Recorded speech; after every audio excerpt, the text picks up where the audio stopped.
तो last episode के and पे हमने देखा था कि हमारे जुंची को आग के अंदर फेंक दिया जाता है। एंसिन पीक के जो मास्टर होते हैं वो हमारे जुंची को आग के अंदर फेंक देते हैं और वहाँ पर अपनी मौत का वहाँ पर मौन कर रहे होते हैं और वहाँ पर उसके अंदर पेपर मनी फेंक कर उस आग को जला रही होती है। जुंची को वहाँ पर फेंकने के बाद कहते हैं कि फी काय वहाँ पर बहुत ज्यादा अकेला है, इसलिए तुम्हें वहाँ पर जाना होगा। फीजन को वहाँ पर तुम्हारी जरूरत है। काय फीजन वहाँ पर बहुत ज्यादा अकेला है और मास्टर काओ फीजू साथ ही अपनी प्रेशर को भी रिलीज कर रहे होते हैं और अपने प्रेशर को रिलीज करते हुए जुंची को वहाँ पर आग के अंदर प्रेस कर रहे होते हैं ताकि जुंची वहाँ से बाहर न निकल सके। तो हमारा जुंची कहता है कि इसका प्रेशर तो बहुत ज्यादा है, मैं अपने आप को इसके प्रेशर से बाहर नहीं निकाल पाऊंगा। और हमारे जुंची की बॉडी के अंदर से आग निकल रही होती है, जहाँ तक कि उसकी आंखों और उसके मुंह से भी आग निकल रही होती है। जबकि मास्टर काओ फीजू अभी भी ऊपर खड़े होते हैं और ऊपर से पेपर मनी वहाँ पर नीचे फेंक रहे होते हैं और उसे कहते हैं तुम्हारी जिंदगी बहुत ही बुरी गुजरी और उसके बाद तुम बहुत ही बुरे तरीके से मर गए। अब मैं यहाँ पर तुम्हारे लिए एक बहुत ही ताजा सी सोल को भेजने वाला हूँ। इस लड़के की सोल तुम्हें वहाँ पर दूसरी दुनिया में सर्व करेगी ताकि तुम दूसरी दुनिया में राजा की तरह जिंदगी गुजार सको। साथ ही वो और भी ज्यादा पेपर मनी को वहाँ पर आग के अंदर फेंकता है। तुम्हारा जुंची जो होता है उसकी बॉडी ऊपर से जल रही होती है। हमारा जुंची कहता है यहाँ पर पेपर मनी फेंक रहा है और उस पेपर मनी के ऊपर काफी सारी लाइंस लिखी हुई हैं। लगता है कि ये बंदा यहाँ पर पेपर मनी के ऊपर फॉर्मेशंस बिछाकर इस आग के अंदर फेंक रहा है। इसके साथ ही हमारे जुंची के पास उसकी जो अपनी रेन ड्रॉप के लिए इमेज होती है यानी स्पिरिट इमेज होती है वो बाहर निकल आती है। तुम्हारा जुंची कहता है ये क्या मेरी स्पिरिट इमेज तो अपने आप यहाँ पर बाहर क्यों निकल आई है। इसी के साथ उसकी बॉडी के अंदर जितना भी दर्द होता है वो सारे का सारा चला जाता है और उसकी बॉडी के ऊपर जितना भी जलने का निशान होता है वो भी खत्म हो जाता है। जुंची इस बात से काफी हैरान होता है, जबकि मास्टर काओ फीजन भी इस बात से काफी ज्यादा हैरान होते हैं और कहते हैं ये क्या इस लड़के की बॉडी को आग हर क्यों निकाल रही है। तो फिर मास्टर काओ फीजन जो होते हैं अपने पास से बहुत सारे पेपर मनी निकाल लेते हैं। इतने सारे पेपर मनी का बंडल होता है वो उसे कहते हैं लड़के देखते हैं कि तुम कब तक यहाँ पर बच पाते हो और सारे के सारे पेपर मनी को वहाँ पर फेंक देते हैं और भी ज्यादा आग लगती है। जबकि हमारी जुंची की बॉडी को आग बिल्कुल भी इफेक्ट नहीं कर रही होती क्योंकि उसके पास जो स्पेशल मार्शल इमेज है वो रेन ड्रॉप है और रेन ड्रॉप जो होती है आग के खिलाफ उसको वहाँ पर प्रोटेक्ट कर रही होती है। और साथ ही हमारा जुंची वहाँ पर उस फायर के ओरा को एब्जॉर्ब कर रहा था क्योंकि उन पेपर मनी के ऊपर रूइंग फॉर्मेशन थी जिसकी वजह से एनर्जी निकल रही थी, तो एनर्जी हमारा जुंची एब्जॉर्ब कर रहा होता है। और मास्टर काओ फीजन अभी भी वहाँ पर पेपर मनी फेंक रहे होते हैं। वो कहते हैं मुझे इस बात के ऊपर यकीन नहीं हो रहा कि ये छोटा कमीना यहाँ पर मेरी सारी की सारी पेपर मनी के अंदर से निकलने वाली एक्चुअल एनर्जी को एब्जॉर्ब किया जा रहा है। तकरीबन 1 घंटे के बाद का सीन दिखाते हैं। मास्टर जो होते हैं वो अपनी सारी की सारी पेपर मनी को वेस्ट कर बैठते हैं। तो वो कहते हैं इतना काफी है, लगता है कि इस बार जो लड़का मर गया होगा। लेकिन हमारा जुंची वहाँ पर बड़ी आराम से उस आग को एब्जॉर्ब किया जा रहा था। वो आग के अंदर बड़े आराम से लेटा होता है और साथ ही उस सारी आग को एब्जॉर्ब कर रहा था क्योंकि उसकी जो मास्टर स्पिरिट होती है कि रेन ड्रॉप वाली मास्टर स्पिरिट वो उसको प्रोटेक्शन दे रही होती है। मास्टर चिल्लाकर कहते हैं ये क्या बकवास हो रही है, मुझे समझ नहीं आ रही। यहीं पर हमारे मोटू को भी दिखाते हैं तो चीबू पैंग वहीं पर छुपकर सब कुछ देख रहा होता है। वो कहता है ये क्या, ये लड़का अभी तक चीख चिल्ला क्यों नहीं रहा। तो लगा था कि अब तक वो लड़का वहाँ पर चीख रहा होगा और चिल्लाते हुए मर गया होगा क्योंकि मास्टर से बुरी तरह से टॉर्चर कर रहे होंगे। मास्टर भी वहाँ पर चीबू पैंग को देख लेते हैं। वो चीबू पैंग से कहते हैं ये लड़का कौन है और यहाँ पर कैसे आया, तुम इस लड़के को कहाँ से पकड़ कर लाया। तो चीबू पैंग वहाँ पर मास्टर के पास आकर खड़ा हो जाता है और उसे कहता है प्लीज मुझे माफ करना, ये वही बेवकूफ है जो आपका डिसेबल बनने के लिए खुद ही यहाँ पर चल कर आया है। ऊपर से जो 9 मिस्टीरियस थंडर इलेक्ट्रिसिटी थी वो भी इसके ऊपर काम नहीं की। तो उसके मास्टर जी वाली बात सुनने के बाद अपने पास एक और चार्म निकालते हैं और उसे कहते हैं तो इसका मतलब यह है कि इस लड़के के पास काफी सारे स्किल्स हैं, तो क्यों ना हम लोग यहाँ पर इसको इस्तेमाल करते हैं। जबकि चीबू पैंग उनसे कहता है लेकिन मास्टर इसको मत इस्तेमाल करिए, तो ब्लैक गोल्ड रूइन पेपर है, अगर यहाँ पर इसको जलाया जाए तो इसकी मदद से तो हम लोग गॉड्स की सोल को भी जला सकते हैं। फिर तो ये तो एक काम सा लड़का है, मुझे लगता है कि इस लड़के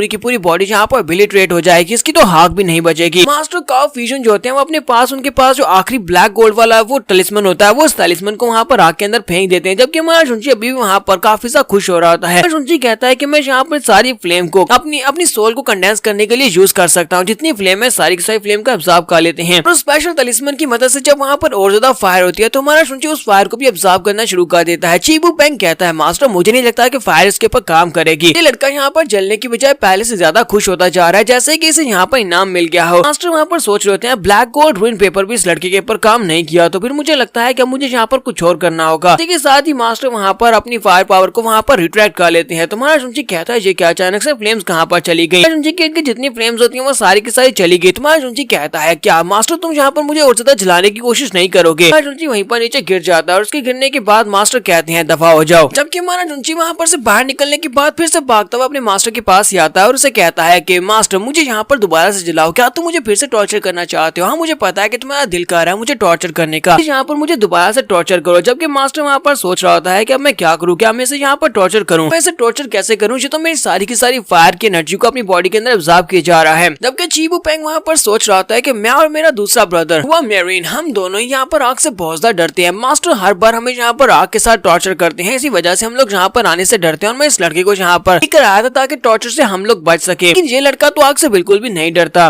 तो मास्टर काओ फीजू हमारे जुंची से कहते हैं, लड़के बताओ क्या तुम मेरा डिसाइपल बनना चाहते हो। तुम्हारा जुंची आगे बढ़ता है और उसे कहता है, हाँ मास्टर मैं तुम्हारा डिसाइपल बनना चाहता हूँ। ये बात वाकई में सच है, इसी वजह से तो वेंसिन पीक के ऊपर आया हूँ ताकि मैं तुम्हारा मास्टर बन सकूं। प्लीज मुझे अपना मास्टर बना लो। मास्टर काओ फीजू हमारे जुंची से कहते हैं कि मैं यहाँ पर किसी को भी अपना डिसाइपल नहीं बना सकता। तुम्हें ऐसा क्यों लगता है कि मैं तुम्हें अपना डिसाइपल बनाऊंगा। तो चीबू पैंग हमारे जुंची से कहता है, की बात बिल्कुल ठीक है। मास्टर ने अपने आप से वादा किया था कि वो दोबारा जिंदगी में कभी भी किसी को अपना डिसाइपल नहीं बनाएंगे, वजह से तुम्हें यहाँ पर कोई और मास्टर ढूंढना होगा। जाओ जाकर कोई और मास्टर ढूंढो। तो हमारा जुंची कहता है, जितने टैलेंट्स मेरे पास है इतने टैलेंट्स के साथ मुझे अपना स्टूडेंट क्यों नहीं बनाना चाहते। इन्हें तो मुझे अपना स्टूडेंट बना लेना चाहिए। चीबू पैंग उसे कहता है, ऐसा तो बिल्कुल भी नहीं होने वाला। तुम्हें ऐसा क्यों लगता है कि मास्टर तुम्हें अपना डिसाइपल बना लेंगे। मास्टर कभी भी अपने आप से किए हुए वादे को नहीं तोड़ने वाले। मास्टर यहाँ पर तुम्हें अपना स्टूडेंट बना लेते हैं तो फिर मैं बाहर जाकर पोटी खाऊंगा। इसी के साथ ही मास्टर काओ फ्यूजन वहाँ पर कहते हैं, चलो ठीक है मैं यहाँ पर फैसला सुनाता हूँ कि मैं जुंची को अपना डिसाइपल बनाने को तैयार हूँ। ये बात सुनते बेचारे चीबू पैंग के तो होश उठ जाते हैं, क्योंकि अब उसे वहाँ पर पोटी खानी पड़ेगी। वो चिल्लाकर कहता है, मास्टर ये तुमने क्या कर दिया। मास्टर क्या तुम मेरा साथ नहीं दे सकते थे। साथ ही वो रोता हुआ आगे बढ़ता है और मास्टर से कहता है, मास्टर ऐसा नहीं हो सकता, मास्टर ऐसा नहीं हो सकता। मास्टर प्लीज अपनी आवाज को, अपने अल्फाज को वापस ले लो। भाई तुम अपने डिसाइपल के साथ ऐसा कैसे कर सकते हो। तो मास्टर काओ फ्यूजन काफी ज्यादा गुस्से के साथ उसकी तरफ देखते हैं, चीबू पैंग की तरफ देखते हैं और उसे कहते हैं, क्या तुम यहाँ पर फायर पिट के अंदर जाना चाहते हो। तो वो बहुत ज्यादा घबरा जाता है और कहता है, नहीं नहीं मास्टर मैं फायर पिट के अंदर नहीं जाना चाहता, जो शर्त लगाई थी ठीक है मैं बाहर जाकर पोटी खा लेता हूँ। और वो भागता हुआ बाहर चला जाता है। तो मास्टर काओ फ्यूजन उसके वहाँ से चले जाने के बाद हमारे जुंची के ऊपर अपनी पावर्स को रिलीज करते हुए उसे वहाँ से बाहर फेंकने लगे और उसे कहते हैं कि तुम्हारा यहाँ पर जो असेसमेंट टेस्ट होगा वो टेस्ट चीबू पैंग लेगा। जाओ जाकर चीबू पैंग से बात करो, वही तुम्हारा टेस्ट लेने वाला, चाहे वो जो भी टेस्ट हो तुम्हें उस टेस्ट को पास करना होगा। उसी के बाद तुम मेरे फाइनल डिसाइपल बन पाओगे। हमारे जुंची को उठाकर बाहर पटक दिया जाता है, जबकि बेचारा चीबू पैंग जो होता है वो बाहर पोटी खा रहा होता है और कहता है ये तो बहुत ज्यादा गंदी है। हमारे जुंची बाहर गिरने के बाद उठता है और उठने के बाद चीबू पैंग से कहता है, तो ब्रदर चीबू पैंग मास्टर ने कहा कि तुम यहाँ पर मेरे लिए एंट्री टेस्ट को अरेंज करने वाले हो, बताओ कि तुम मेरा कौन सा एंट्री टेस्ट लेने वाले हो। चीबू पैंग उसे कहता है, हाँ क्यों नहीं तुम्हारा सीनियर ब्रदर यहाँ पर है ना, मैं तुम्हारे लिए एक बहुत ही सिंपल सी टास्क ढूंढने वाला हूँ, तुम्हारा टेस्ट बहुत ज्यादा आसान होगा। चलो ठीक है मैं तुम्हें बताता हूँ। इसी के साथ ही वहाँ पर से कुछ ढूंढना स्टार्ट करता है। वो काफी देर तक वहाँ पर ढूंढता रहता है और उससे कहता है मैंने उसे कहाँ पर रख दिया, जबकि हमारा जुंची भी वहाँ पर खड़ा सब कुछ देख रहा होता है। हमारा जुंची कहता है ये बंदा मुझे बिल्कुल भी ठीक नहीं लगता है कि ये मुझे कोई बहुत ही awkward सा मिशन देने वाला है। तुम्हारा जो चीबू पैंग होता है वो थोड़ी देर ढूंढने के बाद वहाँ पर से एक लव लेटर निकालता है जो कि पिंक कलर का होता है। वो कहता है मुझे मिल गया और उस लेटर को सामने की तरफ करते हुए जुंची से कहता है, जुंची तुम्हें बस इस लेटर को जाकर डिलीवर करना है। तुम्हें करना क्या है, लॉन्गशू पीक के 3rd हॉल में जाना है, वहाँ पर जाकर जो लड़की होगी उस लड़की को जाकर ये वाला लेटर दे देना और इस तरह तुम्हारा टेस्ट पास हो जाएगा। तुम्हारा जुंची उसके यहाँ से लेटर लेता है और उसे कहता है, ब्रदर इस लेटर को देखकर, इसका कलर और इसके ऊपर लगे हुए दिल को देखकर तो लगता है कि ये दिल का मामला है। फिर ठीक है मैं अपने सीनियर ब्रदर की यहाँ पर मदद कर देता हूँ, साथ ही मेरा टेस्ट भी पास हो जाएगा। ठीक है मैं ये कर दूंगा। तो उसे कहता है, हाँ ये दिल का ही मामला है, जाओ इस टेस्ट को पूरा करो। तुम्हारा जुंची कहता है, सीनियर ब्रदर परेशान होने की जरूरत नहीं, मैं अभी क्या और अभी आया। जबकि उसी वक्त ब्रदर मेरे वहाँ पर आता है और उसे कहता है, चीबू पैंग तुम्हें नहीं लगता कि तुम्हारी टास्क बहुत ज्यादा सिंपल है, इतनी सिंपल टास्क तुमने उसे क्यों दी, तुम्हें उसे मुश्किल टास्क देनी चाहिए थी। चीबू पैंग उसे कहता है कि ब्रदर परेशान होने की जरूरत नहीं है, मैं उसे इतनी सिंपल टास्क कैसे दे सकता हूँ, ये टास्क बहुत ज्यादा टफ होने वाली है, मुझे तो लगता है कि वो इस टेस्ट को पास ही नहीं कर पाएगा, वो फेल होने वाला है। रात के वक्त का सीन दिखाते हैं जहाँ पर हमारा जुंची जो होता है वो भागता हुआ 3rd हॉल की तरफ जाता है, जहाँ पर पीक के ऊपर 3rd हॉल वो बिल्डिंग के ऊपर जंप करते हुए चढ़ जाता है। बिल्डिंग के ऊपर चढ़कर जब वो जाता है तो अंदर उसे अपना ब्रदर भी दिखाई देता है, ब्रदर डू कीजी वहाँ पर दिखाई देता है जो कि 2 लड़कियों के पोस्टर लगाकर खड़ा होता है। जुंची ये देखकर काफी हैरान होता है। हमारा जुंची कहता है, ये क्या ब्रदर डू को तो देखो, उसे किस तरह की मोटी मोटी लड़कियां पसंद है, ये लड़कियां तो किसी एंगल से भी खूबसूरत दिखाई नहीं देती। हमारा जुंची वहीं पर छुप कर देख रहा होता है। ब्रदर डू वहाँ पर क्या कर रहा था, उसने 2 लड़कियों के पोस्टर रखे होते हैं, साथ ही आग चलाई होती है और वहाँ पर पेपर मनी रखकर बैठा होता है। साथ ही वो बेचारा रो रहा था और कहता है कि ब्रदर जुंची हालांकि हम दोनों एक दूसरे से मिले हुए ज्यादा अरसा नहीं हुआ था, लेकिन ब्रदर जुंची मैं तुम्हें अपना बड़ा भाई मानता था और तुम्हारे लिए यहाँ पर मैं तुम्हारे लिए पेपर मनी जलाने वाला हूँ और ऊपर से मेरी कलेक्शन में से सबसे ज्यादा खूबसूरत लड़कियों को मैं तुम्हारे लिए जलाऊंगा ताकि जो तुम्हारे पास वहाँ पर दूसरी दुनिया में जा सके। मरने के बाद तुम बेचारे बहुत ज्यादा अकेले हो गए, जो तुम मेरी इन दोनों लड़कियों के साथ दूसरी दुनिया में मजे कर सकते हो। वहाँ पर पेपर मनी को जला रहा था, हमारा जुंची उसके पीछे जाकर खड़ा हो जाता है और उसके कंधे के ऊपर हाथ रखता है। तो मोटू जल्दी से पीछे की तरफ घूमता और कहता है कौन है जहाँ पर। तो हमारा जुंची वहाँ पर उसके सामने मरने का नाटक करता है जैसे कि वो कोई भूत हो। हमारा जुंची उसके सामने भूत बनने का नाटक करते हुए कहता है कि ब्रदर डू मैं दूसरी दुनिया में बहुत ज्यादा अकेला हूँ, तुम भी मेरे साथ आ जाओ, मैं तुम्हें अपने साथ लेने के लिए आया हूँ। ब्रदर डू बहुत ज्यादा डर जाता है, वो चिल्लाता हुआ दूर जाकर बैल्कनी के पास खड़ा हो जाता है, जबकि हमारा जुंची थोड़ी देर पहले उसे बहुत ज्यादा बुरी तरह से पीटता है क्योंकि वो बेचारा डरा होता है और शांत नहीं हो रहा होता। उसे पीटने के बाद हमारा जुंची उसे कहता है कि मुझे ये बताओ वाकई में वेंसिंग पीक जो है वो एक डेथ पैलेस की तरह है, यानी कि जो भी वहाँ पर जाता है वहाँ से वापस नहीं आता। तो मोटू से कहता है हाँ ब्रदर बिल्कुल ऐसी ही बात है, जहाँ तक कि बीटा पवेलियन के कुत्तों को भी ये बात अच्छी तरह से पता है, बीटाओ पवेलियन के कुत्ते भी उस तरफ नहीं जाते, वैनसिन पवेलियन की तरफ तो बिल्कुल भी नहीं जाते। लगता है कि सीटू ज़ैंगटियान ने सब कुछ जानबूझकर तुम्हारे साथ किया है, एल्डर सीटू ने तुम्हें वहां पर भेजा था। तुम्हारा जुंची कहता है लेकिन एल्डर सीटू के साथ तो मेरा कोई झगड़ा भी नहीं है, तो फिर एल्डर सीटू ने मेरे साथ ये सब कुछ क्यों किया होगा। फिर साथ ही वो सोच रहा होता है तो मैंने असेसमेंट टेस्ट में किया था, यानी इंटरव्यू टेस्ट में मैंने जो कुछ भी किया था, मुझे लगता है कि एल्डर सीटू को उस बारे में पता चल चुका है, इसी वजह से उसने मुझे मारने की कोशिश की है।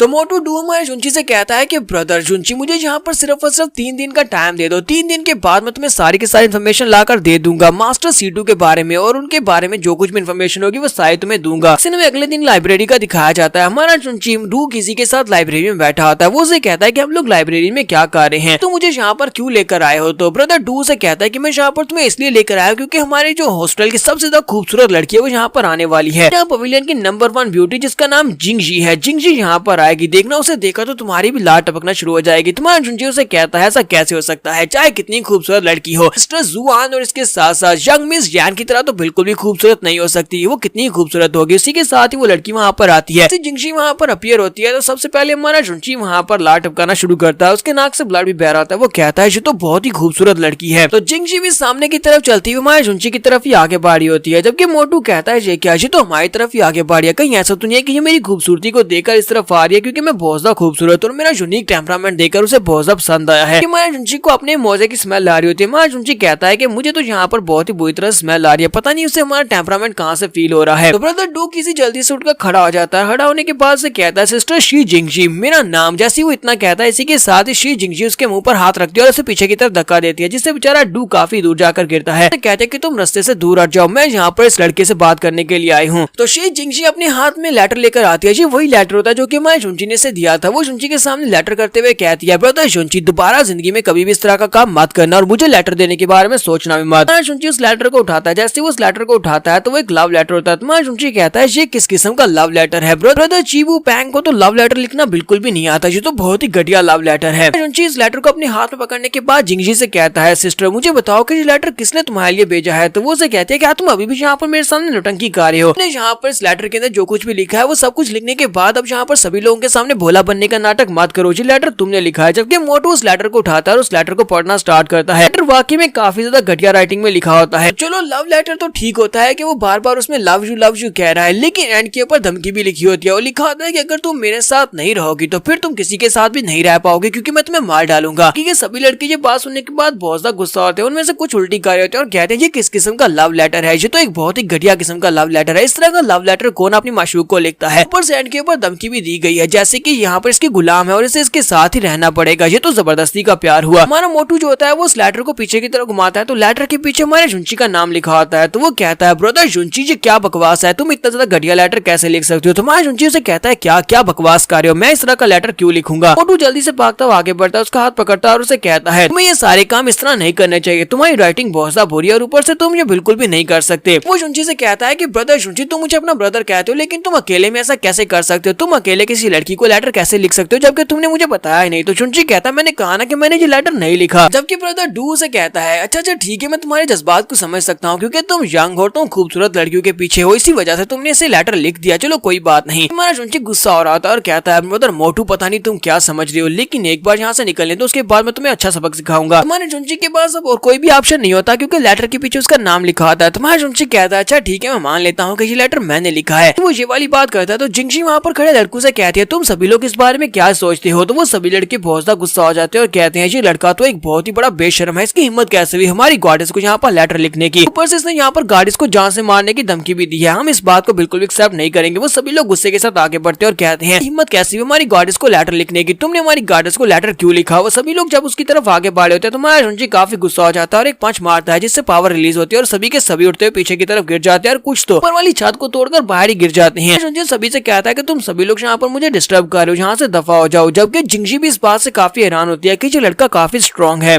तो इसी के साथ ही हमारा जुंची अपने पास एक लेटर निकालता है और उसे कहता है क्यों ना तुम यहाँ पर मेरे लेटर को पढ़ो, ये लेटर मैंने लिखा है, चलो देखते हैं कि तुम्हें मेरा लेटर पसंद आता है कि नहीं। वो लेटर मैंने नहीं लिखा था। जबकि जिंगजी वहाँ से पीछे की तरफ मुड़ जाती है और उसे कहती है नहीं मुझे तुम्हारा लेटर नहीं चाहिए, ना ही मुझे तुमसे कोई बात करनी है, दोबारा मुझे इस तरह का लेटर मत लिखना, इस तरह कंटिन्यू मत करना। जिंगजी वहाँ से चली जाती है। जिंगजी के वहाँ चले जाने के बाद मोटू हमारे जुंची से कहता है ब्रदर जुंची तुम्हारा यहाँ पर कोई भी चांस नहीं है, जिंगजी तुम्हें कभी भी एक्सेप्ट नहीं करेगी। तुम्हारा जुंची उसे कहता है कि तुम्हें परेशान होने की जरूरत नहीं है, देखना मैं लेटर लिख कर इस लड़की को पटाने वाला हूँ। राइटिंग इतनी ज्यादा अच्छी है कि मैं राइटिंग स्किल के साथ इस लड़की को पटा लूंगा। और उसके बाद नेक्स्ट सीन में जो होता है वो काफी दिनों का दिखाया जाता है, यानी कि हर रोज हमारा जुंची एक लेटर लिखता है, हर रोज एक लेटर लिखता है। जुंची के पास टेबल के ऊपर लेटर्स की भरमार हुई पड़ी होती है, लेकिन उसने अभी तक किसी भी लेटर को खोलकर देखा नहीं होता। वो सोच रही होती है पता नहीं ये लड़का कैसे गिव अप करेगा, ये रोजाना मुझे एक लेटर भेज रहा है। तो इसी के साथ ही वो एक लेटर को खोलती है। उस लेटर को खोलकर जैसे वो उसको पढ़ती है तो उसके ऊपर माया जुंची ने कुछ वर्ड्स लिखे होते हैं, कुछ पोएम्स लिखी होती है और वो बहुत ज्यादा खूबसूरत होती है। ये सुनने पढ़ने के बाद जुंची भी शर्माना शुरू कर देती है, जैसे कि उसे ये चीज बहुत ज्यादा पसंद आई हो। उसे यहाँ पर हमारे जुंची से प्यार हो जाता है। तो नेक्स्ट सीन में बाहर का दिखाया जाता है जहाँ पर हमारा जुंची आराम से खड़ा होता है। तो मोटू भागता हुआ उसके पास आता है और उसे कहता है ब्रदर तुम्हारे लिए इन्फॉर्मेशन लेकर आया। तुम्हारा जुंची उसे कहता है हाँ बताओ तुम कौन सी इन्फॉर्मेशन लेकर आए हो। तो उसी वक्त वहीं पर सांस लेने के लिए नीचे गिर जाता है, क्योंकि वो काफी दूर से भागता हुआ था। वो उसे कहता है कि सीटू ज़ेंटियान के बेटे ने ये क्लेम किया है कि उसने हिमली फायर सेक्टर के सेकंड यंग मास्टर ली फेंग की जान ली है। मास्टर का नाम सीटू ज़ेन है और सीटू ज़ेन को इसी वजह से कोड सैपल की पोजीशन के ऊपर प्रमोट कर दिया गया। ये बात सुनने के बाद हमारा जुंची चिल्लाकर उसे कहता है ऐसा कैसे हो सकता है, ये लोग मेरे क्रेडिट्स को कैसे ले सकते हैं, क्योंकि ली फेंग को तो मैंने मारा था। ये मोटू हमारे जुंची से कहता है ब्रदर कहीं तुम मेरे साथ मजाक तो नहीं कर रहे, तुम ली फेंग को कैसे मार सकते हो। तुम्हारा जुंची से कहता है कि मैं तुम्हारे साथ मजाक नहीं कर सकता, ना ही मैं यहाँ पर तुम्हें सारी बात एक्सप्लेन कर सकता हूँ। सीटू ज़ेंटियान और उसके बेटे सीटू ज़ेन ने ये बिल्कुल भी अच्छा नहीं किया। तो क्या लगता है कि वो लोग मेरा क्रेडिट ले सकते हैं, ली फेंग को मैंने मारा था और वो लोग ली फेंग को मारने का क्रेडिट मुझसे नहीं ले सकते। तुम्हारा जुंची मोटू की बात सुनने के बाद से कहता है कि मुझे ये बताओ कि दोनों की स्ट्रेंथ क्या होगी। तो मोटू से कहता है मास्टर सीटू ज़ेंटियान इस वक्त मैरो वाशिंग राम में है, जबकि उनका बेटा जो है वो अपनी स्पिरिचुअल राम की पीक पर हो सकता है। जुंची उसकी बात सुनने के बाद गुस्से के साथ आगे बढ़ जाता है और कहता है कि मैं इन दोनों कमीनों को आज मार डालूंगा। दोनों बाप बेटा की हिम्मत कैसे हुई यहाँ पर मेरे पास से मेरा क्रेडिट लेने की। उन्हें क्या लगता है कि वो ली फेंग को मारने का क्रेडिट लेकर तो ज़ेन को कोड सैपल बना सकते हैं, ऐसा बिल्कुल भी नहीं होगा। तो मोटू अभी भी उसे कह रहा होता है कि ब्रदर रुक जाओ प्लीज, ऐसा मत करो। साथ ही वो सोच रहा होता है लगता है क्या मुझे यहाँ पर इसके लिए जो पेपर मनी बचा कर रखे थे वो वाकई में जलाने पड़ेंगे, क्योंकि अगर ये सीटू ज़ेंटियान से पंगा लेगा फिर तो ये मरेगा। में सीटू हाल का दिखाया जाता है जहाँ पर एल्डर सीटू अपनी कुर्सी पर बैठे होते हैं। अपने बेटे से कहते हैं लड़के तुम्हें बहुत ज्यादा बधाई हो कि तुम्हें कोड सैपल बन गए हो, जबकि उनका बेटा उनसे कहता है फादर ये सब कुछ आपकी वजह से पॉसिबल हो पाया, अगर आप ये सब कुछ नहीं करते तो मैं यहाँ पर कोड सैपल नहीं बन पाता। मास्टर सीटू से कहते हैं कोड सैपल बनने के बाद तुम्हें बहुत सारे रिसोर्सेज मिलेंगे, मुझे लगता है कि तुम बहुत ही जल्दी मैरो वाशिंग राम में पहुंच जाओगे। तो बेटा उसे कहता है कि फादर आपका बहुत बहुत शुक्रिया, ये सारे अरेंजमेंट्स आप ही के हैं। फिर साथ ही वो अपने फादर से कहता है फादर लेकिन अगर वो लड़का कहीं से वापस चला आता है और वापस आने के बाद हमारे राज को एक्सपोज कर देता है तो फिर क्या होगा। मास्टर से कहते हैं तुम्हें परेशान होने की जरूरत नहीं है, मैंने उस लड़के को वेंजिन पीक के ऊपर भेजा था, वेंजिन पीक के ऊपर जाने के बाद से कोई भी वापस नहीं आता और वो लड़का अब तक या तो मर चुका होगा या फिर मास्टर का फ्यूजन कहते चढ़ चुका होगा। इसी के साथ ही एक लड़का बाहर से भागता हुआ अंदर आता है और उसे कहता है कि मास्टर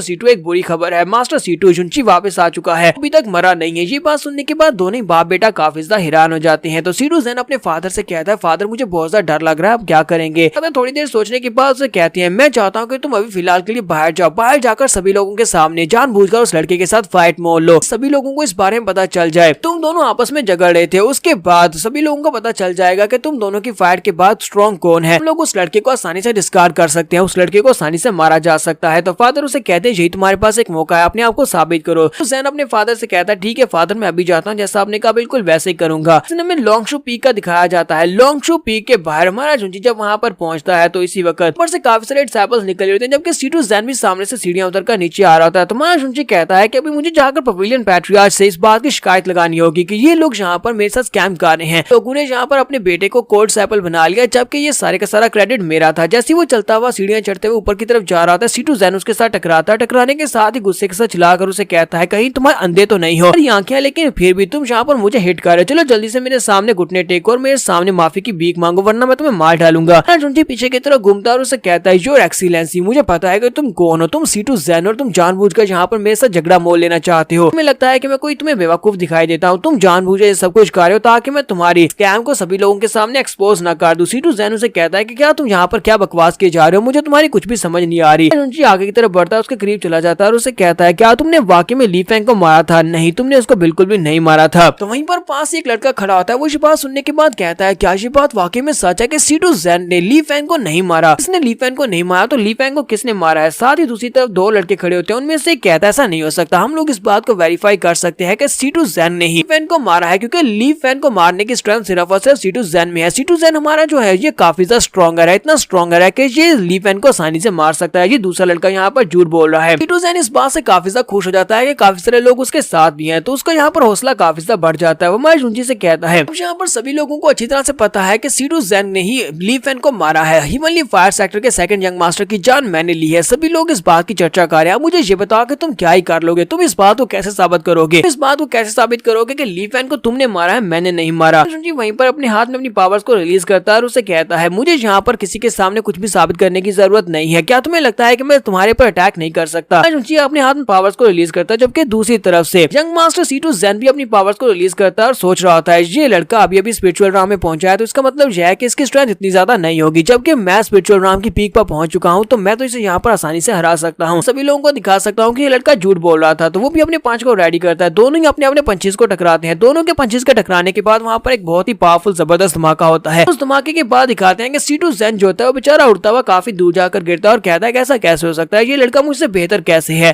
उसी फायर के अंदर से जंप करते हुए उसके पीछे निकलता है और उसे कहता है कि तुम्हें क्या लगता है कि तुम स्पिरिट राम की पीक पा रहे हो, तो तुम मुझसे ज्यादा बेहतर हो।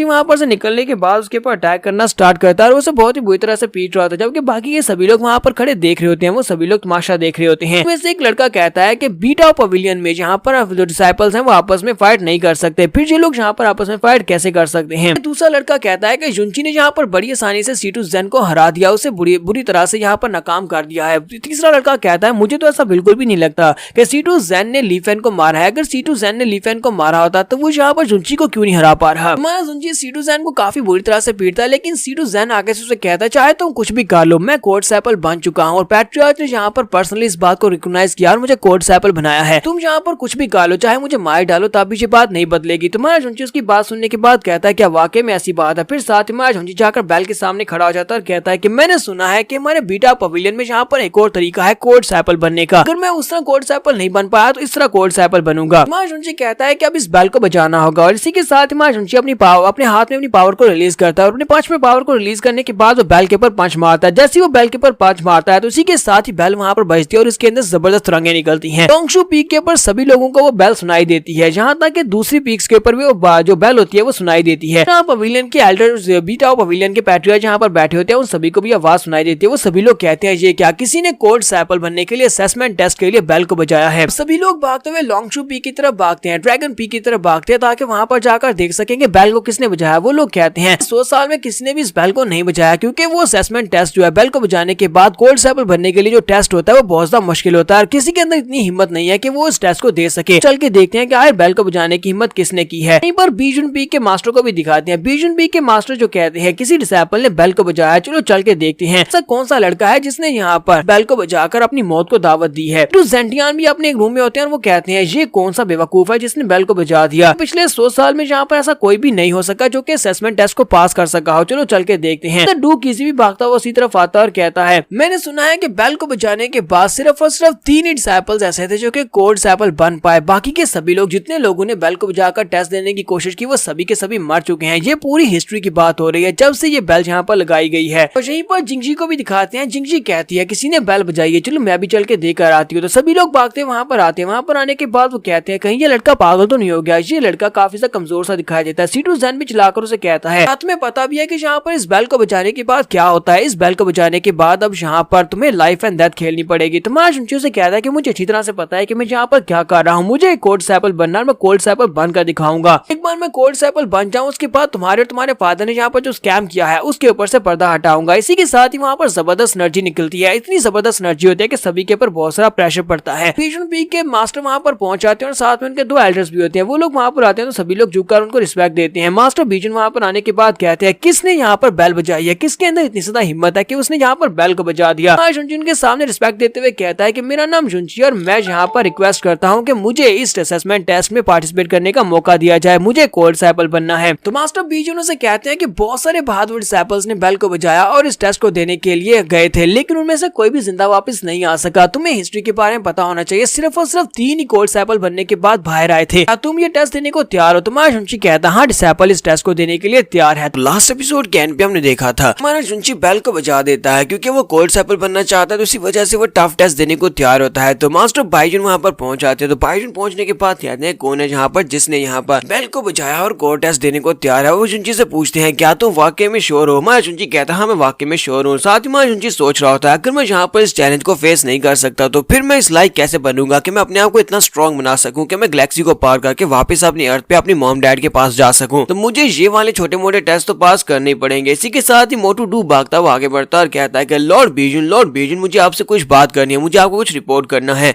कि हमारा शुंची ये सब कुछ इसीलिए कर रहा है क्योंकि वो बहुत ज्यादा गुस्सा है। मास्टर ज़ेंगटियान C2 ज़ेंगटियान के बेटे ने उसके पास उसका क्रेडिट छीन लिया। हीवनली फायर सेक्टर के सेकंड यंग मास्टर की जान हमारे शुंची ने ली है, जबकि C2 ज़ेंगटियान ने वो क्रेडिट अपने लिए ले लिया और वो कोड साइबल बन चुका है। इसी वजह से शुंची सब कुछ कर रहा है। ये बात सुनने के बाद बाकी के सभी लोग भी आपस में बहस करना शुरू कर देते हैं और कहते हैं वाकई में शुंची ने ये सब कुछ गुस्से में आकर किया है। क्या शुंची ने ली फेंग को मारा था? क्या शुंची हीवनली फायर सेक्टर के सेकंड यंग मास्टर को मारकर यहाँ पर आया और C2 ज़ेन ने उसका क्रेडिट उससे छीन लिया है? C2 ज़ेन चिल्लाकर उन सभी लोगों से कहता है कि तुम लोग यहाँ पर क्या बकवास किए जा रहे हो, ऐसा कुछ भी नहीं है, मैंने ही उस ली फेंग को मारा था। इसी के साथ ही मोटू डू से कहता है कि मेरा ब्रदर यहाँ पर तुम्हारे सामने खड़ा है, मेरा ब्रदर यहाँ पर कोड सैपल के टेस्ट को लेने को तैयार है। क्या तुम ये टेस्ट लेने को तैयार हो? तुम तो ऐसा बिल्कुल भी नहीं कर सकते क्योंकि तुम्हारे अंदर इतनी हिम्मत नहीं है। तो फिर बताओ कि तुमने ली फेंग को कैसे मारा होगा? तो ये बात सुनने के बाद तो मास्टर बीजुन उसे कहते हैं कि मुझे इस बात से फर्क नहीं पड़ता कि किसने ली फेंग को मारा और किसने यहाँ पर क्या किया, मुझे बस इतना पता है कि तुम लोगों में से एक बंदे ने यहाँ पर बेल को बजाया और उस बंदे को अब कोड टेस्ट देना पड़ेगा क्योंकि वो इसके लिए एग्री करता है। तो फिर हम इसे उस जगह के ऊपर लेकर जाएंगे। अगर ये टेस्ट को पास करता है तो उसे कोड सैपल बनाया जाएगा। और वो साथ ही अपने दोनों एल्डर से कहता है कि इसे वहां पर ले चलो। तो इसे माउंटेन पीक के ऊपर लेकर जाया जाता है। बीजुन पीक जो होती है उसके ऊपर ये टेस्ट होने वाला है। तो ये लोग सभी वहां पर पहुंच जाते हैं। तीनों एल्डर्स वहां पर खड़े होते हैं, जुनची उनके साथ होता है, जबकि बाकी के सभी डिसाइपल्स पीछे खड़े सब कुछ देख रहे होते हैं। बाकी के सभी डिसाइपल्स कहते हैं क्या वाकई में यहाँ पर ये टेस्ट होने वाला है? हमने सुना है कि ये टेस्ट बहुत ज्यादा डिफिकल्ट है। यहाँ पर एक फॉर्मेशन है, इतनी पावरफुल फॉर्मेशन है कि इसको कोई भी पास नहीं कर पाता।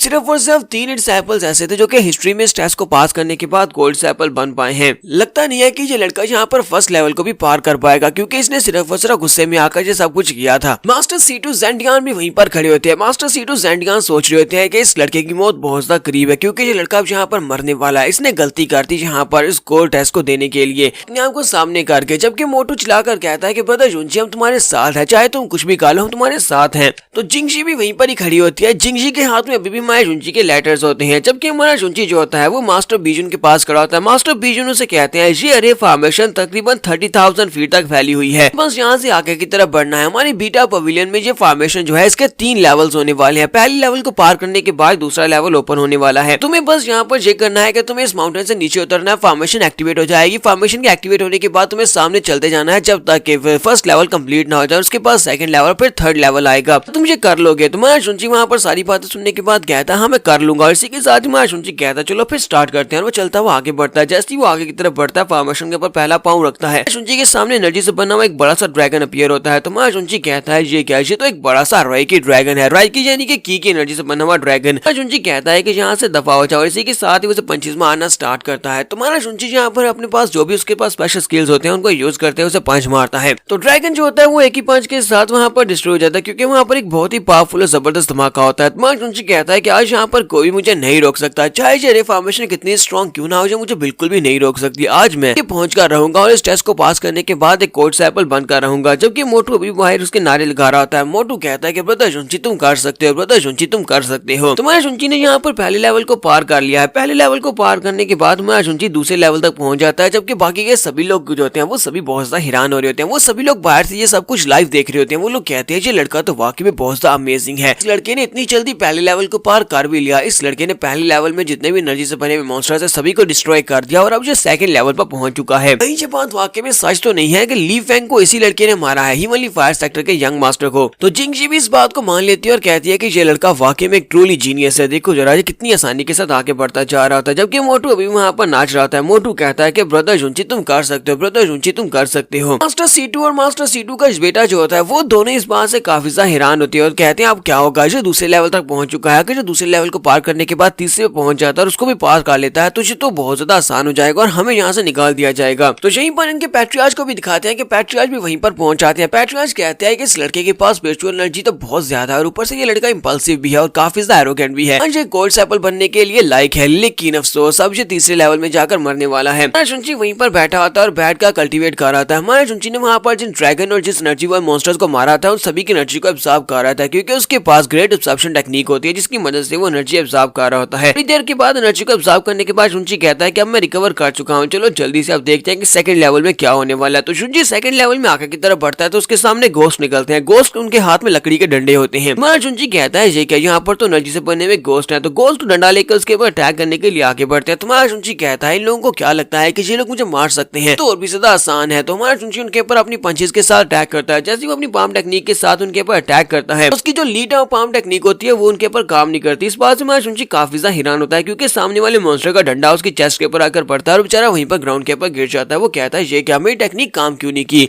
और बाकी के सभी मॉन्स्टर्स भी वहां पर पहुंच जाते हैं और सभी मॉन्स्टर्स अपने डंडे के साथ उसके ऊपर अटैक करना शुरू करते हैं। वो उसके सर में डंडे मार रहे होते हैं जबकि हमारा जुंची चिल्ला रहा होता है और कहता है बस करो ये क्या कर रहे हो। और बाइक खड़े सभी लड़के जो होते हैं वो सभी लोग यहाँ पर बुरा समूह बनाकर खड़े होते हैं और कहते हैं ये तो सेकंड लेवल है, सेकंड लेवल के गोस्ट कुछ ज्यादा अजीब सा बिहेव नहीं कर रहे। मुझे तो लगा था कि ये बहुत ज्यादा पावरफुल होंगे। क्या सेकंड लेवल कोई जोक है, यहाँ पर तो कोई मजाक हो रहा है। वो सभी के सभी मॉन्स्टर्स के हाथ में डंडे और डंडू के साथ वो जुंची के ऊपर अटैक किए जा रहे हैं। तो उनके जो पैट्रियार्च होते हैं वो वहीं पर खड़े होते हैं। पैट्रियार्च इस बात से काफी शर्मिंदा होते हैं, फिर साथ ही उनसे कहते हैं कि सेकंड लेवल जो एंडलेस कॉम्बैट लेवल है, यानी कि यहाँ पर जो भूत हैं, ये मॉन्स्टर्स जो भी हैं जिनके हाथ में डंडे हैं, इनकी एनर्जी कभी खत्म नहीं हो सकती। ये एंडलेस अटैक कर सकते हैं जब तक कि हम लोग स्पेशल मींस को यूज करते हुए इनको डिस्ट्रॉय न करें, तब तक ये हमारे पर अटैक करते रहेंगे। तो मास्टर बीजन उसे कहते हैं पैट्रियार्च क्या आपको लगता है कि ये सेकंड लेवल को पास कर पाएगा। तो पैट्रियार्च उसे कहते हैं हाँ ये हो सकता है कि सेकंड लेवल को पास कर पाए क्योंकि सेकंड लेवल के ऊपर इसकी मार्शल आर्ट्स को चेक किया जाएगा, इसकी कॉम्बैट एबिलिटी को चेक किया जाएगा कि ये लड़का कब तक फाइट कर सकता है, इसके स्टेमिना को चेक किया जाएगा और इसके स्पेशल स्किल्स को चेक किया जाएगा। अगर इस लड़की के पास स्पेशल स्किल्स हैं तो फिर ये लड़का यहाँ पर जीत जाएगा। इसके साथ ही रिफॉर्मेशन के अंदर का सीन दिखाते हैं जहाँ पर हमारा चुंची अपना हाथ ऊपर उठाता है और उनसे कहता है जरा रुको, टाइम पास। तुम्हारा चुंची उन लोगों से रुकने का कहता है और उनसे कहता है जरा रुको, तुम लोग कर क्या रहे हो, मेरे मुंह के पर मत मारो, मैं अभी सिंगल हूँ, मुझे अभी शादी करनी है, इसलिए तुम मेरे मुंह तो मत बिगाड़ो, मेरे मुंह पर डंडे से अटैक ना करो। कि वो जो मॉन्स्टर्स होते हैं वो उसे कहते हैं ठीक है हमें समझ आ गया, फिर से वो उसे पीटना शुरू कर देते हैं। तुम्हारा चुंची कहता है अच्छा रुक जा मुझे मारो मत। साथ ही हमारा चुंची उनसे भागना शुरू कर देता है और कहता है कि अब मैं इनका क्या करूँ, तो मेरे पीछे ही पड़ गए हैं और ऊपर से मेरे पर अटैक किए जा रहे हैं। चुंची कहता है ऊपर से मेरी लीड आउट टेक्निक जो है वो भी इनके ऊपर काम नहीं कर रही, अब मुझे यहाँ पर किसी और टेक्निक को यूज करना पड़ेगा। तुम्हारा चुंची यहाँ पर पियरलेस फिंगर टेक्निक को यूज करने की कोशिश करता है। वो कहता है वो वाली टेक्निक यूज करते हैं जो कि सिस्टर जाओ रैन ने यूज की थी। और इसी के साथ ही वो पीछे की तरफ घूमता है, अपनी उंगली को सामने की तरफ करता है और कहता है कि तुम लोगों ने यहाँ पर मुझे मजबूर किया मेरे अल्टीमेट स्किल को यूज करने के लिए। बाकी के सभी लड़के जो होते हैं वो सभी लोग कहते हैं क्या ये लड़का वहाँ की यहाँ पर अल्टीमेट स्किल को यूज करने वाला है। तो देखते हैं कि इसका अल्टीमेट स्किल कौन सा होने वाला है। लगता है कोई बहुत ही पावरफुल स्किल होगा जो कि अल्टीमेट स्किल कह रहा है। अल्टीमेट स्किल तो बहुत सा पावरफुल होना चाहिए। सीमा चुंची अपनी उंगली को सामने की तरफ करता है तो उसकी उंगली के अंदर से पियरलेस फिंगर टेक्निक तो निकलती है, लेकिन वो बेचारी सामने की तरफ वहीं पर नीचे गिर जाती है, मॉन्स्टर्स तक पहुंचती भी नहीं है। ये देखने के बाद बाकी के सभी लोग बहुत ही गुस्सा हो जाते हैं, चिल्लाकर उसे कहते हैं जी क्या बकवास हो रही है, ये कोई अल्टीमेट स्किल नहीं है बल्कि ये तो एक बहुत ही कमजोर टेक्निक है, ये इसकी पहली पाम टेक्निक से भी बहुत ज्यादा कमजोर टेक्निक है। लोग तो यहाँ पर देख रहे थे कि पता नहीं कौन सी पावरफुल टेक्निक यूज की जाने वाली है।